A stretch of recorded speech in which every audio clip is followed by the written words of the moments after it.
ये देखिए बेटा आपके सामने टॉपिक चल रहा था विशेषण।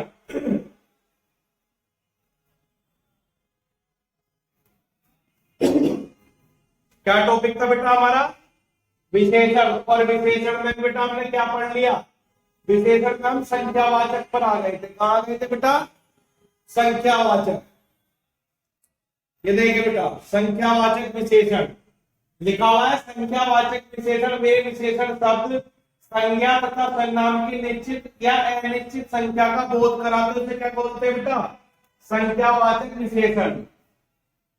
तो बेटा ध्यान रखना, अगर आपसे पूछे कि संख्यावाचक विशेषण की कितनी भेद होते हैं, तो बेटा कितने भेद लगाओगे आप? इसके दो भेद लगा। एक तो होता है बेटा निश्चित।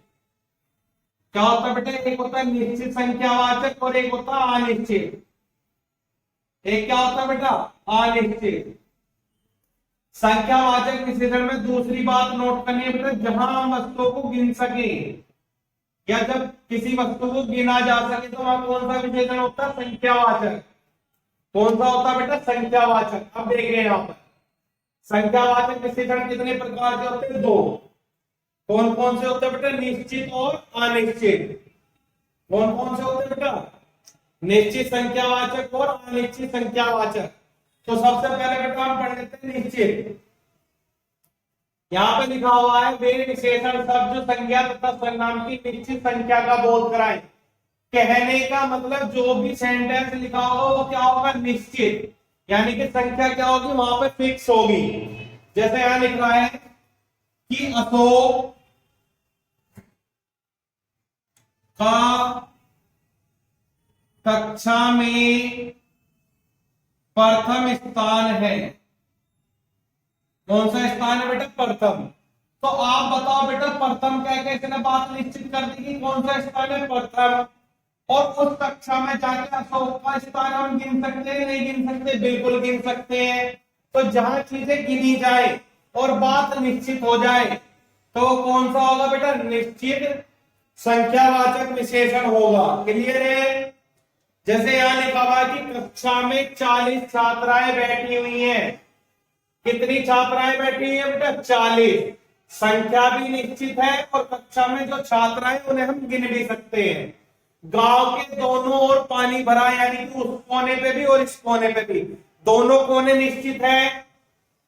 धर्मेंद्र ने दो गांवों का निरीक्षण किया। एक तो बात ही क्लियर है कि दो हैं और निश्चित है कि वे दोनों गांव हैं, तो इन गांवों को हम गिना जा सकता है। क्लियर है? अब बात करते हैं बेटा हम अनिश्चयवाचक संख्यावाचक विशेषण की। किसकी बात करते हैं बेटा? अनिश्चय संख्यावाचक विशेषण वे विशेषण शब्द संज्ञा तथा सर्वनाम की निश्चित संख्या का बोध नहीं कराते, उसे अनिश्चयवाचक संख्या विशेषण कहते हैं। जैसे बेटा आप बस इसमें इतना ध्यान रखना, ये कुछ वर्ड है अनिश्चित, जैसे कई, कुछ, बहुत, लगभग, तनिक, जरा, इस तरीके के जो वर्ड है ये क्या होते हैं बेटा? ये सब अनिश्चित में आते हैं। किस में आते हैं? अनिश्चित। जैसे ये देखिए बेटा, धक्का मुक्की में कई लोग घायल हो गए। क्या इससे कोई बात निश्चित है? नहीं। भाई कितने लोग हैं ये नहीं पता, उसने तो एक अंदाजे से कहा कई लोग हैं। तो यहाँ बेटा क्या नाम है? बात क्या है? अनिश्चित। लेकिन लोगों को गिना तो जा सकता है ना, तो गिने जाने की वजह से ही क्या है बेटा? वो संख्या है। और संख्या भी कैसी है? अनिश्चित। कक्षा में कुछ छात्र बैठे हैं, जो छात्र बैठे उन्हें गिन सकते हैं, लेकिन कुछ कहने पे बात क्या होगी बेटा? अनिश्चित। कुछ लोग हल्ला मचा रहे हैं, तो जो लोग हल्ला मचा रहे हैं उन्हें गिना जा सकता है, इसलिए संख्या में आएंगे। और कुछ लगाते ही क्या कर दिया बेटा? इसने अनिश्चित कर दिया। पाठ्यक्रम में लगभग पूरा हो चुका, बस थोड़ा ही बाकी है। थोड़ा क्या है बेटा? तो थोड़ा भी क्या है? अनिश्चित। समझ में आई बेटा? इसके बाद बेटा हम इसका फोर्थ पार्ट पढ़ते हैं, परिमाणवाचक विशेषण। कौन सा पढ़ेंगे बेटा? परिमाण। अब ध्यान रखना, संख्या और परिमाण में ही फंसा सकता है वो तुम्हें।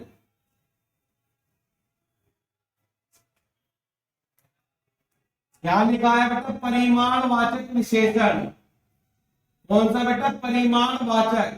तो ध्यान रखना, परिमाणवाचक में केवल मात्राएं आती हैं, यानी कि किसकी कितनी मात्रा है। जैसे ये लीटर में हो सकती है, ये मीटर में हो सकती है, ये किलोग्राम में हो सकती है, यानी कि क्या है बेटा? इनके पीछे किसी ना किसी चीज का मात्रक लगा होगा, पहली बात। दूसरी बात, संख्यावाचक में तो चीजों को गिना जा सकता है, और इसमें बेटा चीजों को गिना नहीं जा सकता। क्लियर है? जैसे लिखा हुआ वे विशेषण शब्द किसी पदार्थ के नापतोल तथा मात्रा का ज्ञान कराते हैं, उसे क्या कहते हैं? परिमाणवाचक विशेषण कहते हैं। परिमाणवाचक विशेषण दो प्रकार का होता है। कितने प्रकार का बेटा? दो। और वे दो को भी कौन से होते हैं बेटा? इसमें भी वही होते हैं। एक तो निश्चित। कौन कौन से होते हैं बेटा?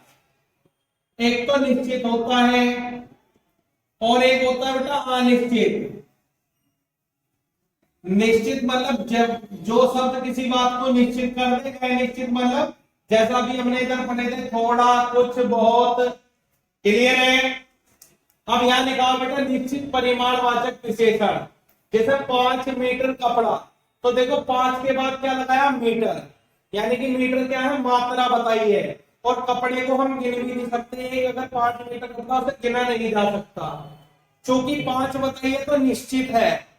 ऐसे बेटा 10 लीटर दूध, तो दूध से पहले क्या लगा? उसकी मात्रा लगी है लीटर, और कितना है? 10। तो बात तो निश्चित है।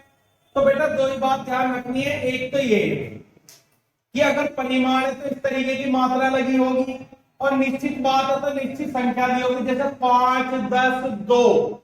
क्लियर है? अब बेटा 2 तोला सोना, तो बेटा 2 तोले सोने वाला तोल किससे करोगे? सोने की। तोला इसकी क्या है? मात्रक है, यानी कि इकाई है। और कह दिया 2, तो 2 निश्चित है। अब बताओ, आप गिन सकते हो सोने को? नहीं गिन सकते। तो जब किसी चीज को ना गिना जाए, वो परिमाण है, उसकी सिर्फ मात्रा बताई जा सकती है, यानी कि परिमाण बताया जा सकता है कि इतना है, लेकिन गिना नहीं जा सकता। और संख्यावाचक में चीजें गिनी जाएंगी।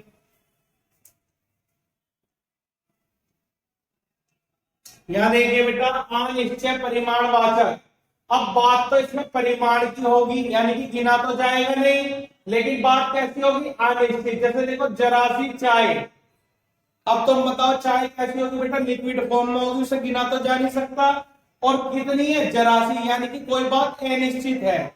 जरा सी वर्ड किसमें आएगा? अनिश्चित। बहुत घी, घी भी बेटा क्या है? लिक्विड फॉर्म में गिना नहीं जा सकता, लेकिन कितना बताया? बहुत। आप बता दो कि कितना है? नहीं बता सकते, यानी कि बात कैसी? अनिश्चित। बहुत का मतलब बेटा बहुत में इतना भी बहुत हो, इतना भी बहुत हो, इतना भी बहुत हो। ठीक है बेटा? कुछ पानी, अब पानी भी लिक्विड फॉर्म में है, और कितना है? कुछ, यानी कि अनिश्चित बात। कम, अनिश्चित। कम दूध, दूध भी नहीं गिना जा सकता। अब इसने लिखा 10 5 मीटर कपड़ा, बेटा ना तो ये पता कि ये 10 है, ना ये पता 5 है, कह दिया एक अनुमानित 10 5 है, यानी कि बात अनिश्चित। ज्यादा, बहुत, अधिक, जरा, कुछ, थोड़ा, तनिक आदि कैसे शब्द बेटा? अनिश्चित है। और परिमाणवाचक में हम उन्हें गिन भी नहीं सकते। और ध्यान रखना बेटा, लिक्विड वाले आइटम जितने भी हैं, यानी कि तरल पदार्थ वाले, वो तो इसमें आते ही आते हैं। क्लियर है? यहां देखिए बेटा, लिखा हुआ है संख्यावाचक विशेषण और परिमाणवाचक विशेषण की पहचान। यदि विशेषण में गिनी जाने वाली वस्तु हो, तो उसके साथ प्रयुक्त विशेषण संख्यावाचक होगा। जैसे मैंने आपको बताया गिना जा सकता है। जो विशेषण की वस्तु नहीं गिनी जा सकती, उसे क्या कहते हैं बेटा? परिमाणवाचक विशेषण कहते हैं। क्लियर है? अब देखो बेटा, जैसे अशोक ने 10 पुस्तक खरीदी। भैया पुस्तक तो, पुस्तक को आप काटा के गिन सकते हो, और संख्या कितनी है? 10। तो बेटा एक काय में आएगा? संख्यावाचक। पूजा ने 10 तोला सोना खरीदा। अब सोने को आप गिन नहीं सकते, उसकी मात्रा बताई गई कि 10 तोला है, तो क्या है बेटा? परिमाण। क्लियर है?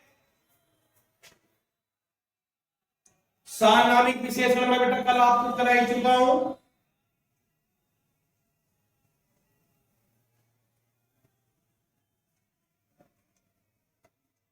अब ये देखो, ये इंपोर्टेंट है आपके एग्जाम के लिए। संज्ञा के कितने भेद होते हैं? 4। और क्रिया विशेषण पढ़ा है हमने अलग से, जो कि उसका भेद नहीं होता। क्लियर है? और एक पॉइंट ये रह गया हमारा, देखो संज्ञा और इधर है बेटा विशेषण।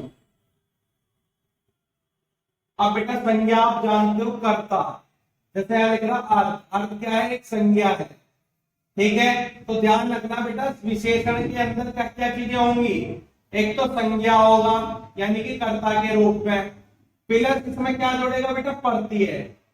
तो जब किसी शब्द के अंदर बेटा क्या जोड़ दिया जाए? प्रत्यय जोड़ दिया जाए तो वो विशेषण बन जाए। जैसे अर्थ का क्या हो जाएगा बेटा?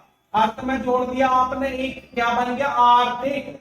आदि एक शब्द है जिसमें क्या जोड़ा आपने? में, यानी कि इम प्रत्यय आदि।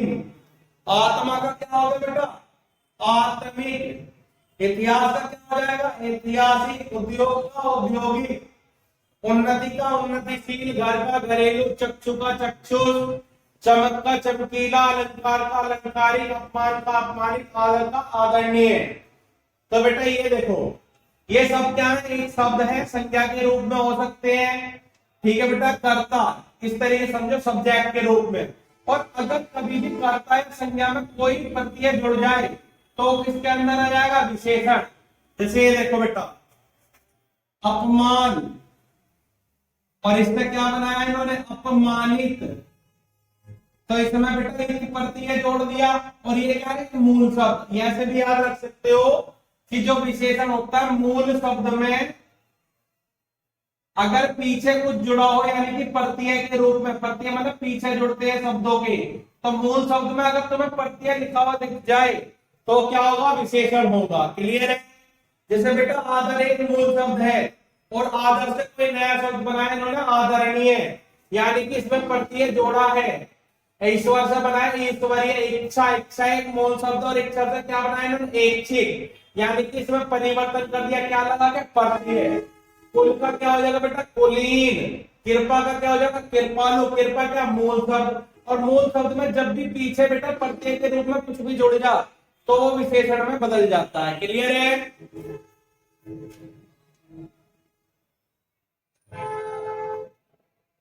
जैसे यहाँ पे बहुत सारे शब्द है बेटा, दर्शन का दर्शनीय, दान का दानी, दया का दयालु, नगर का नागरिक, पाप का पापी, पूजा का पूज्य, प्यास का प्यासा, भारत का भारतीय। क्लियर है?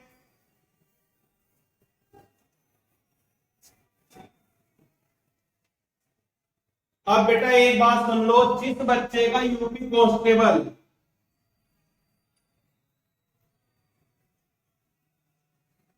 या एसएससी जीडी कांस्टेबल का पेपर है, मैं कह रहा हूं आपको कुछ भी अलग से पढ़ने की जरूरत नहीं है। आप इस वीडियो को देखो, और बेटा एक बुक आती है आदित्य की। कौन सी बुक आती है? आदित्य पब्लिकेशन की एक बुक आती है। उसमें बेटा पीछे ना प्रैक्टिस करने के लिए सबसे अच्छे क्वेश्चन दिए हुए हैं। और बेटा ध्यान रखना, ये बुक इस वीडियो को देखने के बाद आप इस बुक से बेटा प्रैक्टिस कर लो क्वेश्चन की। आपका बेटा एक भी क्वेश्चन बाहर नहीं जानेगा, ये मेरी गारंटी है। क्लियर है? और किसी बच्चे को हमारे नोट्स की पीडीएफ चाहिए तो बेटा वो मेरे नंबर पर व्हाट्सएप कर सकता है। क्लियर है? मैं उस बच्चे को पीडीएफ भी प्रोवाइड करा दूंगा। क्लियर है? अगर पीडीएफ चाहिए आपको हिंदी के नोट्स की तो बेटा ये मेरा नंबर है, वो केवल इस पे बेटा व्हाट्सएप कर सकते हैं। 7310561010। दोबारा सुन लो बेटा, 7310561010। आप इस पे बेटा व्हाट्सएप पे लिख सकते हैं कि सर पीडीएफ, बस आपको ये लिखना है और कुछ नहीं इसके अलावा। क्लियर है बेटा? तो आपको पीडीएफ प्रोवाइड हो जाएगा। इसके बाद बेटा कल हम देखते हैं, कल टॉपिक पढ़ेंगे हम समास। ठीक है, हिंदी के सारे टॉपिक बेटा मैं लगभग आपका पेपर कब है? 18 फरवरी। और हिंदी के लगभग सारे टॉपिक जो है मैं आपके जो है ये 30 जनवरी से पहले ही खत्म कर दूंगा। क्लियर है? और बेटा आप लोगों को अगर अच्छी लगे वीडियो तो कमेंट किया कीजिए, और बेटा हो सके तो इसे शेयर भी करो। ठीक है? थैंक यू बच्चों।